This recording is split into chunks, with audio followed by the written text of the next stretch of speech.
नमस्कार, आदाब, सत श्री अकाल। कैसे हो आप सब लोग? उम्मीद करता हूँ शानदार जानदार होंगे। और आज का अपना ये जो सेशन है, ये RPSC first grade political science का पेपर सेकंड है, उसके सिलेबस पे डिस्कशन करेंगे। क्या दिया हुआ है? अपनी आरपीएससी है, राजस्थान पब्लिक सर्विस कमीशन, और राजस्थान पब्लिक सर्विस कमीशन का सिलेबस है अभी हाल ही में। और ये सिलेबस नवीनतम सिलेबस, जिसको बोल सकते हैं नवीनतम पाठ्यक्रम। और इस आज नवीनतम पाठ्यक्रम पर थोड़ा सा डिस्कशन करते हैं कि क्या दिया गया है डिटेल से। ठीक है, सेशन को आगे बढ़ाते हुए सबसे पहले RPSC Rajasthan public service commission के द्वारा अभी हाल ही में नोटिफिकेशन के माध्यम से सिलेबस है वो जारी किया गया है। और जारी करने के लिए सबसे पहले देखिए अपना पेपर सेकंड है, और पेपर सेकंड के अंतर्गत देखिए वरिष्ठ माध्यमिक स्तर पर, सबसे वरिष्ठ माध्यमिक स्तर पर देखिए कि राजनीति के सिद्धांत, अपनी जो पॉलिटिकल साइंस है, पॉलिटिकल साइंस की क्या थ्योरी है, उसके क्या नेचर है, क्या स्कोप है, क्या सिग्निफिकेंस है, या ट्रेडिशनल या मॉडर्न पर्सपेक्टिव, दोनों के माध्यम से ये जो टॉपिक है वो अपन नॉर्मली सेकंड ग्रेड के अंतर्गत भी आता है। कहाँ आता है? सेकंड ग्रेड है, और सेकंड ग्रेड के अंतर्गत भी ये टॉपिक आता है कि राजनीतिक जो सिद्धांत है, राजनीतिक सिद्धांत के साथ में उसकी जो प्रगति है, उसका दायरा है, उसका महत्व है, पारंपरिक और आधुनिक परिप्रेक्ष्य के आधार पे सेम टू सेम ये एक ऐसा का ऐसा ही पोर्शन आपका सेकंड ग्रेड के अंतर्गत भी है, पोर्शन दिया गया है। तो आप फर्स्ट ग्रेड और सेकंड ग्रेड, ये फर्स्ट ग्रेड में भी है और ये सेकंड ग्रेड में भी है, तो आप दोनों के अंतर्गत पढ़ सकते हैं आराम से। ठीक है, आगे दिया गया है कि राजनीतिक अवधारणाएं जिसके अंतर्गत समकालीन प्रवृत्तियों सहित संप्रभुता, स्वतंत्रता, समानता, न्याय, अधिकार, नागरिकता, राष्ट्रवाद, शक्ति, अधिकार और वैधता। तो कहने का मतलब होता है कि एक तो टॉपिक अपना नागरिकता, एक राष्ट्रवाद है, ये दो टॉपिक अलग से पढ़ने हैं। क्या है? नागरिकता, और एक टॉपिक दे दिया राष्ट्रवाद, और बाकी same to same second grade के अंतर्गत ये भी टॉपिक दिया हुआ है। किसके अंतर्गत? ये दोनों ही टॉपिक है, ये अपने सेकंड ग्रेड की जो एग्जाम है, आरपीएससी सेकंड ग्रेड है, उस आरपीएससी सेकंड ग्रेड की एग्जाम के अंतर्गत दिया गया है। केवल नागरिकता और राष्ट्रवाद, ये जो दो टॉपिक है, ये फर्स्ट ग्रेड के लिए आपको पढ़ने पड़ेंगे। आपने अगर कहीं सेकंड ग्रेड का ये सिलेबस पढ़ा है तो आपके लिए क्या है, ये इजी रहेगा। ठीक है, आगे देखिए कि भारत का संविधान इंडियन कॉन्स्टिट्यूशन है, कॉन्स्टिट्यूशन ऑफ इंडिया भारत का संविधान है, जिसके अंतर्गत संविधान सभा के अंतर्गत आप देखिए कि 19 जिसको 19 की बात नहीं है, 1895 दिया हुआ है। 1895 के 1895 से बाल गंगाधर तिलक ने संविधान सभा की जो मांग की थी, स्वराज विधेयक के अंतर्गत इनडायरेक्ट बात की थी। बाद में औपचारिक रूप से किसने की थी? मानवेंद्र नाथ रॉय, एम.एन. रॉय साहब ने की थी। फिर बीच में जो सिलसिला चलता है महात्मा गांधी का, मोतीलाल नेहरू का, और फिर मानवेंद्र नाथ, बाद में कांग्रेस पार्टी ने भी संविधान सभा की मांग है वो की थी। बाद में संविधान सभा के लिए कैबिनेट मिशन है वो लाया गया था, और कैबिनेट मिशन ने ही संविधान है वो बनाने के लिए सबसे पहले संविधान सभा की उन्होंने बात स्वीकार की थी। संविधान सभा क्या है? जो हमारे जो संविधान को बनाने के लिए जो चुने गए जो प्रतिनिधि हैं, उनके द्वारा संविधान को बनाने के लिए ही संविधान सभा कहा गया है। फिर संविधान का दर्शन है, जो हम बोल सकते हैं कि हमारे जो फिलोसॉफी ऑफ द जो कॉन्स्टिट्यूशंस, मतलब हमारी संविधान का जो दर्शन है, हमारी प्रियम्बल, प्रस्तावना के अंतर्गत कौन से शब्द जोड़े गए, प्रस्तावना में कितने प्रकार की न्याय दी गई है, प्रस्तावना में कितने प्रकार की स्वतंत्रता दी गई है, प्रस्तावना में बंधुता के बारे में क्या दिया गया है, समाजवाद, अपनी अखंडता, पंथ निरपेक्ष, वो कब जोड़े गए थे, समाज प्रस्तावना को आत्मा किसने कहा है, या ये बहुत सारी इनकी बातचीत है दी गई है। बाद में पढ़ते हैं नागरिकता, इंडियन सिटीजनशिप, जिसके अंतर्गत नागरिकता के अंतर्गत आर्टिकल 5 से लेकर 11 तक नागरिकता के बारे में पढ़ते हैं। बाद में आते हैं अपने मौलिक अधिकार, फंडामेंटल राइट्स सभी के अंतर्गत है, अपने 6 मौलिक अधिकार हैं उनके बारे में।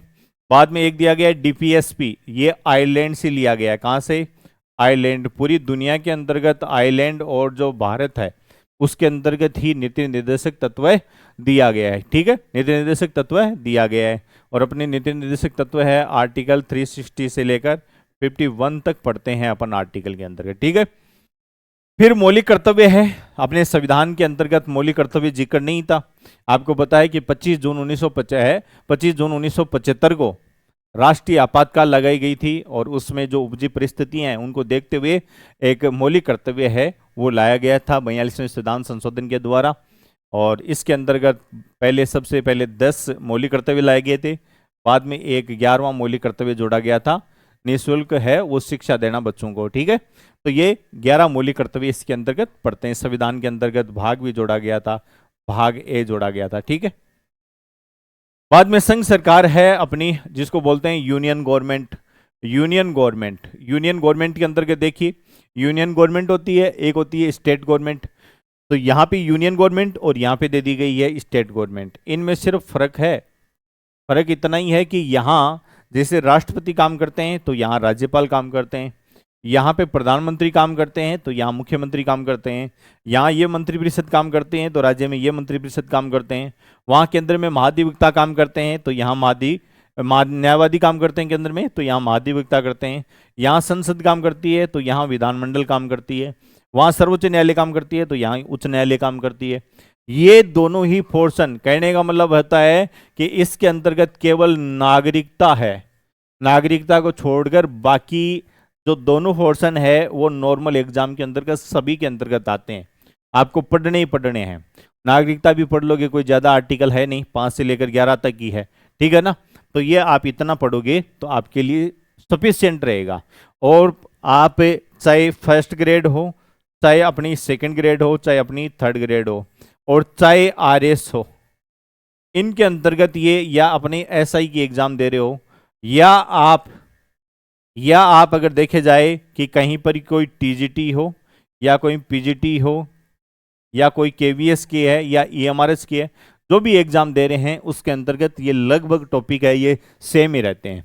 और आप बताएं कि जो भी स्टूडेंट एक बार आप किसी संस्था के अगर नोट्स बना लिए, हालांकि वैसे पॉलिटिकल साइंस से जो मेरे से जुड़े हुए विद्यार्थी हैं उनके लिए तो मैं पॉलिटिकल साइंस के जो ये इंडियन पॉलिटी के इंडियन पॉलिटी के जो नोट्स हैं वो आपको मैं क्या दूंगा, निःशुल्क दूंगा। क्या दूंगा? निःशुल्क दूंगा, कोई भी चार्जेज नहीं लूंगा, आपसे कोई चार्जेज नहीं लिया जाएगा। केवल आप क्या है टेलीग्राम आईडी से जुड़ जाइए। टेलीग्राम आईडी क्या है मेरी? टेलीग्राम आईडी से अगर जुड़ना चाहें तो आप टेलीग्राम आईडी से जुड़ सकते हैं। सर आपकी टेलीग्राम आईडी क्या है? तो आप लिख लें, टेलीग्राम आईडी है अपनी अनिल सर 07। क्या है? 07, ये टेलीग्राम आईडी है, इससे आप जुड़ सकते हैं।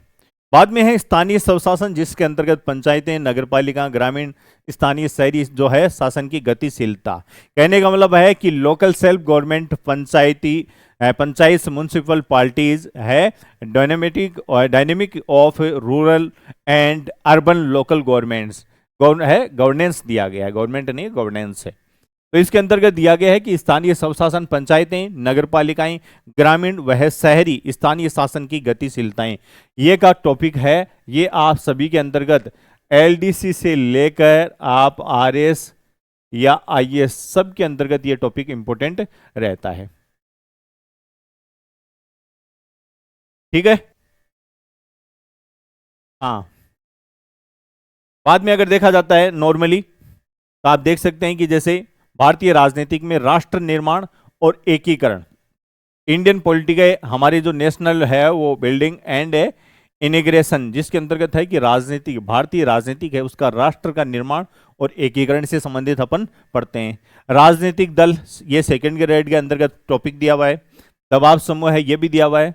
सामाजिक और राजनीतिक आंदोलन नहीं है। चुनावी प्रक्रिया वह है लोकसभा के चुनाव, ये इंपॉर्टेंट टॉपिक है पूरा का पूरा ही। अपन लोग देखें कि अभी 2024 के अंतर्गत लोकसभा के चुनाव आए, उनके अंतर्गत क्या क्या होते हैं। 2024 से बाद में फिर से 5 साल के लिए चुनाव आ जाएंगे। बाद में आता है अंतर्राष्ट्रीय राजनीति, इंटरनेशनल पॉलिटिक्स, अंतर्राष्ट्रीय राजनीति। उसके अंतर्गत देखिए कि ब्रेटन वुड्स प्रणाली है, उसके देखना पड़ेगा कि हमें ब्रेटन वुड्स प्रणाली है वो क्या दिया गया है। कोल्ड वार जिसको बोल सकते हैं शीत युद्ध, शीत युद्ध है वो क्या है, क्यों हुआ था, उसका रीजन क्या है, उनके क्या कारण रहे हैं, वो सब डिटेल्स के इसके अंतर्गत पढ़ते हैं। अमेरिकी आधिपत्य और उसके जो साधन है वो क्या क्या दिए गए हैं, हमारी अमेरिकी है उसका आधिपत्य और उसके जो साधन है वो क्या क्या दिए गए हैं। संसाधन व भू राजनीतिक, उनके बारे में कि संसाधन है वह भू राजनीतिक है वो क्या है। हमारे जो एनवायरमेंट इश्यूज हैं, जिसको वह है इन्वायरमेंटल इश्यूज हैं वो क्या क्या हैं, जिसको बोला जाता है पॉलिटिकल पर्यावरणीय जो मुद्दे हैं वो क्या क्या हैं। आतंकवाद का मुकाबला, आतंकवाद का जो मुकाबला है वो क्या है, परमाणु प्रसार वो क्या है, वैश्वीकरण है वो क्या है। तो ये जो टॉपिक है वो ज़्यादा हार्ड नहीं है, नॉर्मली टॉपिक दिए गए हैं, ठीक है ना, नॉर्मली टॉपिक हैं, आप आराम से पढ़ सकते हैं। टीचर अगर अच्छा से पढ़ाने वाला है तो आप है पढ़ सकते हैं, बस हमें कमर कसनी है कि हमें सिलेबस अगर कंप्लीट करना है, अगर हमें पढ़ना है, तो मैं कोशिश करूंगा कि इनके अंतर्गत जो भी इंपॉर्टेंट टॉपिक है मैं अपने यूट्यूब चैनल का है लिंक आपको मिल ही जाएगा, इस सेशन के नीचे यूट्यूब आपको क्लास है वो मिल जाएगी, तो आप इसके है टेलीग्राम है वो जरूर ज्वाइन कर लेना। ये क्या है अपना टेलीग्राम, ये टेलीग्राम जरूर ज्वाइन कर लेना। फिर है स्नातक स्तर पर, ग्रेजुएशन लेवल पर है ये, ग्रेजुएशन लेवल पर पार्ट सेकंड, राजनीतिक सिद्धांत का पतन और पुनरुत्थान है उसके बारे में, कि राजनीतिक है, राजनीतिक सिद्धांत क्या है, उसके पतन और पुनरुत्थान उनके क्या है, कारण दिए गए हैं, क्या महत्व है, उसके बारे में क्या डिटेल्स हैं वो पढ़ेंगे।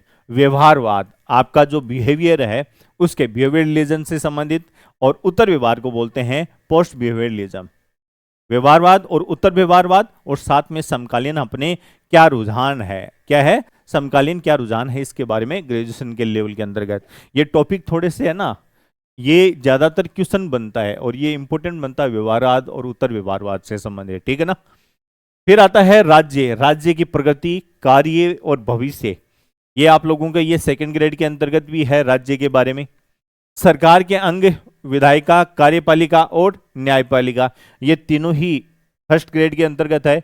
इनके अंतर्गत इन तीनों को ही अपने सबसे पहले क्या है, विधायिका, कार्यपालिका और न्यायपालिका, इनको यूनाइटेड किंगडम, संयुक्त राज्य अमेरिका, फ्रांस, स्विट्जरलैंड और जापान, इनके पर्सपेक्टिव से इनको क्या है अपन को पढ़ना है, क्या है इनके पर्सपेक्टिव से अपन को पढ़ना है, ठीक है ना। फिर दिया गया है सरकार का वर्गीकरण, लोकतंत्र और तानाशाही, सरकार का वर्गीकरण है उसके अंतर्गत अपन पढ़ते हैं कि जैसे हमारी डेमोक्रेसी और हमारी तानाशाही है वो क्या है, क्या है तानाशाही है वो क्या है। संसदीय और राष्ट्रपति, इनके बारे में पढ़ेंगे कि संसदीय क्या है, राष्ट्रपति है, राष्ट्रपति का टॉपिक तो वहां पे भी पढ़ेंगे, संघ सरकार है उसके अंतर्गत और यहां पे भी अपन पढ़ेंगे। बाद में एकात्मक और संघीय, संघीय के अंतर्गत एकात्मक व्यवस्था क्या है, संघीय व्यवस्था किस देश के अंतर्गत है, भारत के अंतर्गत कौन सी व्यवस्था है, संघीय व्यवस्था है या एकात्मक व्यवस्था दी गई है, उसके बारे में पढ़ेंगे। यूके के बारे में पढ़ेंगे, यूनाइटेड किंगडम है उनके बारे में, यूएसए के बारे में, संयुक्त राज्य अमेरिका के बारे में, फ्रांस के बारे में, राजनीतिक दल और दबाव समूह के बारे में, उनके राजनीतिक दल है, पॉलिटिकल जो पार्टीज है वो क्या क्या है, और इनके प्रेशर जो है ग्रुप है वो कौन कौन से हैं, दबाव समूह है वह कौन कौन से इसके अंतर्गत दिए गए हैं।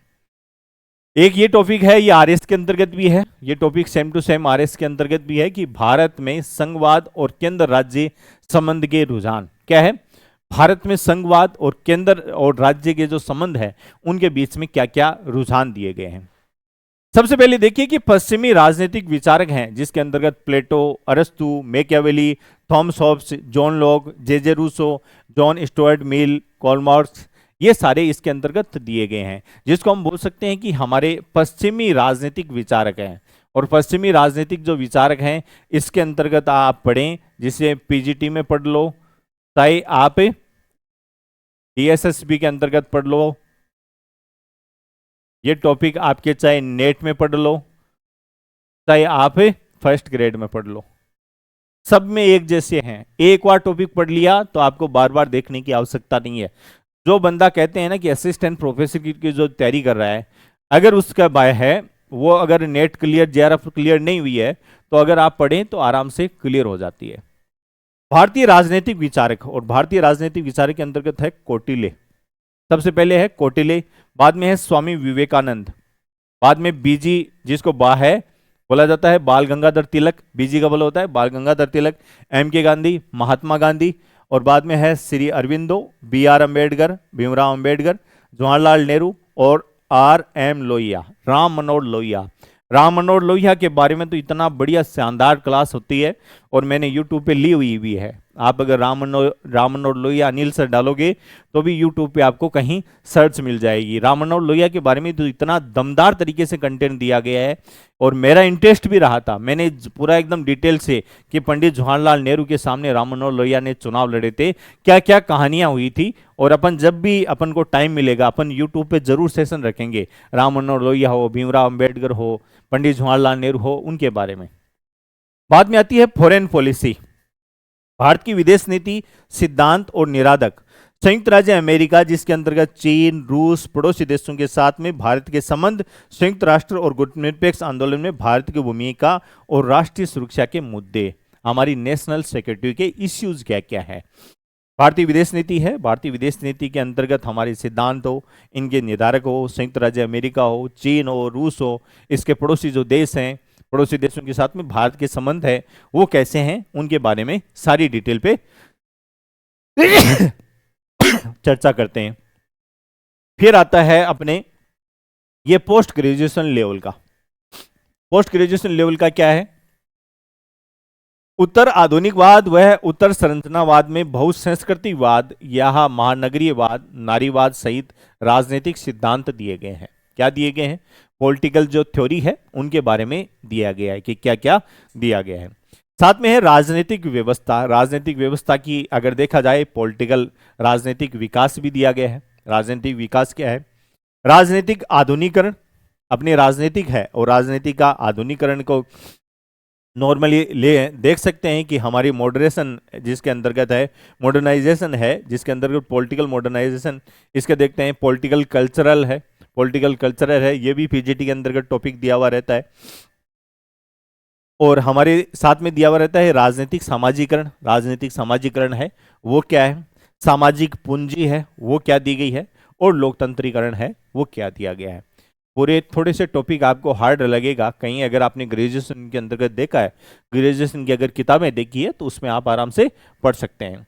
भारत में भारतीय राजनीति की गतिशीलता, जिसके अंदर लिंग, जाति, वर्ग, दलीय व्यवस्था, बदलता स्वरूप, गठबंधन, गठबंधन की राजनीति, गठबंधन, क्षेत्रीय आकांक्षाएं, चुनावी राजनीति, चुनावी सुधार, अंतर्राष्ट्रीय संबंधों के सिद्धांत, जो उत्तरवाद, यथार्थवाद, रचनावाद, उत्तर उपनिवेशवाद, संस्थावाद और पर्यावरणवाद जैसे जो मुद्दे हैं वो दिए गए हैं। ये टोटल पूरा का पूरा अपने भारतीय राजनीति की गतिशीलता है और गतिशीलता के टॉपिक लिए दिए गए हैं। फिर आ जाता है संगठन, और संगठन के अंतर्गत तो आप जिसके अंतर्गत सबसे पहले यूएन देख लो, जिसके अंतर्गत अपन बोल सकते हैं यूनाइटेड नेशन हो। यूनाइटेड नेशन के बाद में आता है यूरोपीय संघ, ईयू बोला जाता है। ईयू के बाद में आता है G7, G7 के बाद में आता है G20, G20 के बाद में आता है नाटो, और नाटो के बाद में आता है ब्रिक्स, BRICS, ब्रिक्स, और ब्रिक्स के बाद में आता है WTO, और एक आता है वर्ल्ड बैंक। कहने का मतलब होता है 1 2 3 4 5 6 और 7 और ये 8 टॉपिक, 8 ही हैं। एक हो गया, दूसरा, तीसरा, चौथा, पांचवा, छठवां, सातवां और ये 8वां।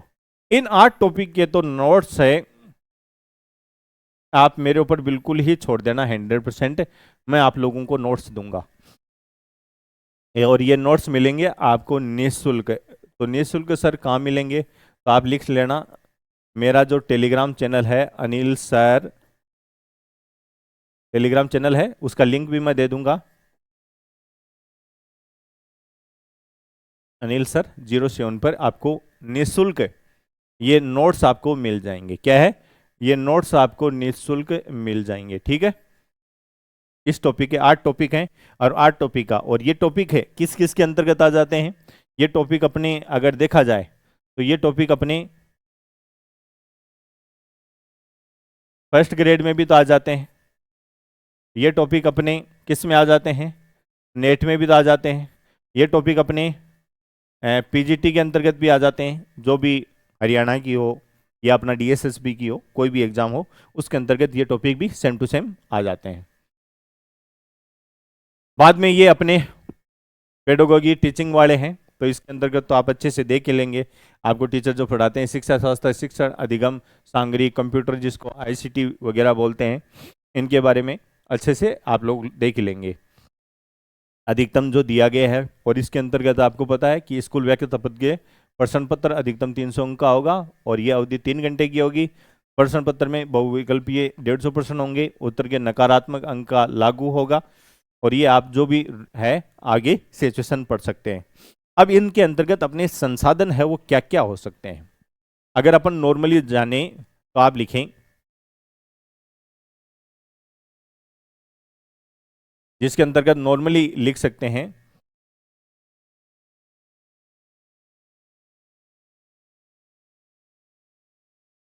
नॉर्मली फर्स्ट ग्रेड है, और फर्स्ट ग्रेड अपनी पॉलिटिकल साइंस है। ठीक है, फर्स्ट ग्रेड पॉलिटिकल साइंस है, और पॉलिटिकल साइंस के लिए हमें क्या क्या सोर्सेज चाहिए पढ़ने के लिए, क्या है, क्या क्या सोर्सेज चाहिए पढ़ने के लिए, तो इसके लिए अपन आप देख सकते हैं कि अगर कोई सेल्फ स्टडी करना चाहें तो सबसे पहले तो एनसीईआरटी, एनसीईआरटी की आप 10वीं क्लास की, 11वीं की और 12वीं की बुकें ले सकते हैं। ठीक है, और बाद में जो भी आपकी ऑथेंटिक किताबें हैं, जैसे कुछ टॉपिक है, कुछ टॉपिक की मैं निःशुल्क आपको पीडीएफ फॉर्मेट में, पीडीएफ फॉर्मेट है, और पीडीएफ फॉर्मेट में मैं कहाँ पे दूंगा, पीडीएफ फॉर्मेट के माध्यम से आपको निःशुल्क है वो मैं दूंगा, और वो आपको पीडीएफ पे मिलेगी टेलीग्राम, टेलीग्राम चैनल का क्या नाम है, अनिल सर 07, इस टेलीग्राम है चैनल पे आपको फ्री मिल जाएगी। साथ में ही अपने जो ऑथेंटिक बुक हैं, कुछ बुक हैं आप खरीद सकते हैं, और नहीं भी खरीदे हैं तो आपको ऑथेंटिक बुक की भी क्या मिल जाएगी, पीडीएफ मिल जाएगी, आप पढ़ना चाहें तो पढ़ सकते हैं, वरना जो भी आपने जहाँ से भी कोर्सेज परचेज कर रखा है तो वहाँ पे भी है, और अगर आप कोर्सेज परचेज मेरे द्वारा कहीं करना चाहते हैं तो आप मेरे से संपर्क भी कर सकते हैं, और ये संपर्क पे केवल और केवल आप 9461405055 इन पे केवल व्हाट्सअप करिएगा। ठीक है, आप व्हाट्सअप मैसेज करेंगे तो मैं ही अटेंड करूंगा, एक बार आपका कॉल नहीं उठाया है तो आप टेंशन ना करें, आपका व्हाट्सअप मैसेज का रिप्लाई जरूर दिया जाएगा 94614050 पर। ठीक है, तो आप इस रिसोर्सेज के माध्यम से आप इजी वे में पढ़ सकते हैं। जैसे आपको कहीं पे ज़्यादा यूट्यूब पे इधर उधर भटकने की आवश्यकता नहीं है, सिलेबस है, इस सिलेबस को इंग्लिश और हिंदी दोनों फॉर्मेट के अंतर्गत आपको प्रोवाइड करवाया गया है, तो आप इसको इजी वे के अंतर्गत पढ़ सकते हैं। कहीं पर भी कोई डाउट है तो आप मेरे से व्हाट्सअप ग्रुप है, व्हाट्सअप के माध्यम से मैसेज कर सकते हैं, और अपने टेलीग्राम आईडी है, उस टेलीग्राम आईडी पे भी आप जुड़ सकते हैं, ताकि टेलीग्राम पे कोई भी आपकी जो पीडीएफ वगैरह है, कोई करंट से रिलेटेड है, जैसे अभी हमने संगठन देखे थे, जो 8 प्रकार के जो संगठन है, जिसमें वर्ल्ड बैंक है, WTO है, ब्रिक्स है, G7 है, G20 है, EU है, यूरोपीय यूनियन है, या UN है, हमारा यूनाइटेड नेशन है, इनके बारे में आर्टी तो है, अपन एक लाइन में कंटिन्यू बोल सकते हैं, यूनाइटेड नेशन, यूरोपीय संघ, G7, G20, ब्रिक्स, और एक नाटो, नाटो के अलावा WTO और वर्ल्ड बैंक, क्या है, वर्ल्ड बैंक, इतने 8 हैं। इनके नोट्स आपको शानदार जानदार तरीके से एकदम है हाथ से लिखे हुए या टाइपिंग दोनों फॉर्मेट में जैसे ही मिल जाएंगे, इजी वे रहेगा। ठीक है, एकदम शानदार जानदार है, तो आप इसको जरूर सोचेगा। आज के लिए इतना ही, थैंक यू, जय हिंद, जय भारत।